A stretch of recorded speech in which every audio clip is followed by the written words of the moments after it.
You were just at a protest, right? Can you tell us what you were protesting and what the story is and how it relates to the disgusting hit piece that we covered before that the New York Times wrote against people like Code Pink and the People's Forum and Tricontinental?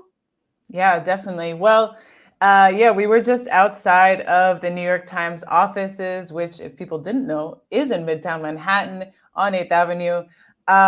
And essentially, as you said, the New York Times published this hit piece in August. Yesterday in India, this morning in right. The time zone confusion, on the morning of October 3rd,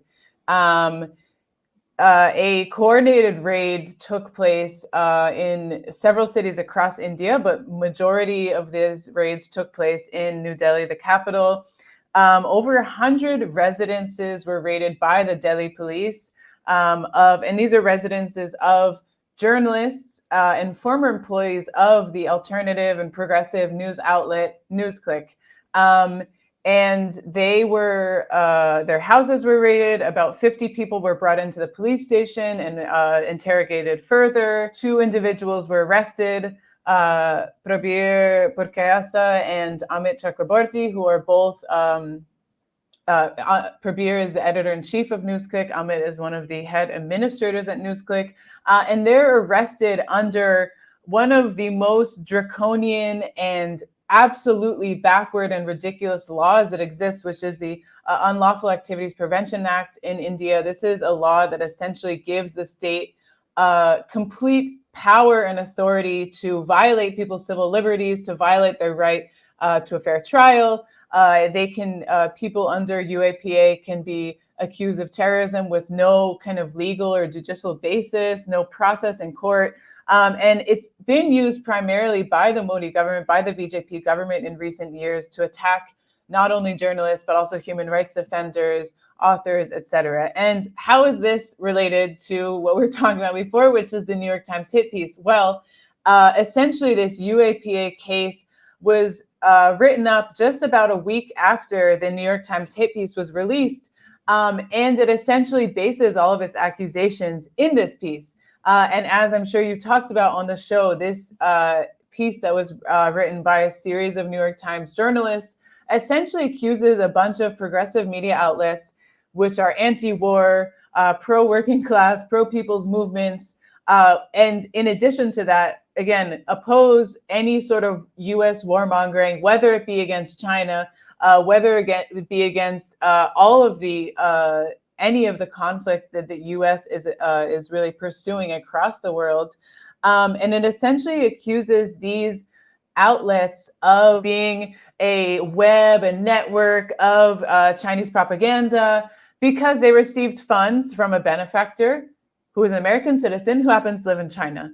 And because of this very, very thin line connection, they say, and this means that all of these outlets, which do so many things, which write about progressive movements, which speak to people in these movements, which speak out against the war, oppose imperialist propaganda, they're all, actually their entire function is just to be mouthpieces for the Chinese state, which is completely ridiculous. There's absolutely no evidence for this. And then in this raid, which took place, again, on the morning of October 3rd, this New York Times hit piece is essentially the only evidence that's provided to say that, yes, we can charge these people under this horrific anti-terror law because the New York Times said that they are Chinese spies. And that's going against the Indian government, that's going against, et cetera.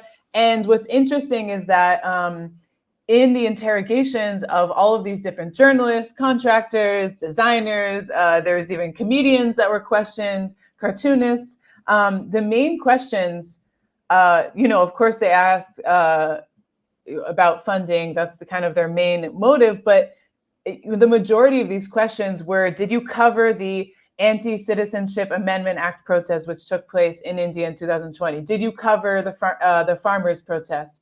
Did you cover how India handled the COVID-19 pandemic, which for people who weren't paying attention, India had maybe the worst handling of the COVID-19 pandemic in the world. And the estimate of total dead is somewhere in the millions, even though that's not the official number that they'll share.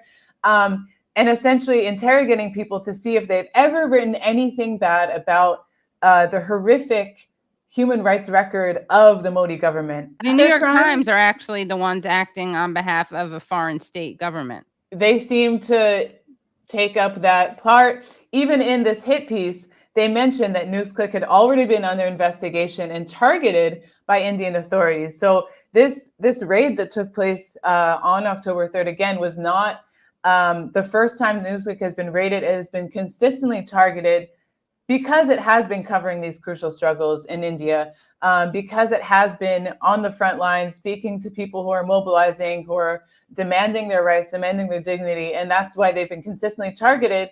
And even when the New York Times mentions that NewsClick is one of the many organizations that's received funds, it says that they're also currently being investigated. And it's part of this persecution from the Indian government. So they seem to acknowledge that this is part of the MO and that it has been in connection to these funds, because essentially even groups like Oxfam International have been investigated by the Indian government. BBC have been investigated and accused of, all sorts of things. Oxfam had its funding completely cut. So it's any sort of organization is not safe from these attacks, saying that you can't receive foreign funding, that if you receive money from anyone outside of India, then you're going to be acting on the agenda of someone else. And New York Times clearly knew this, mentioned this, and then it is now essentially serving as the sole evidence in this ridiculous crusade against noble journalists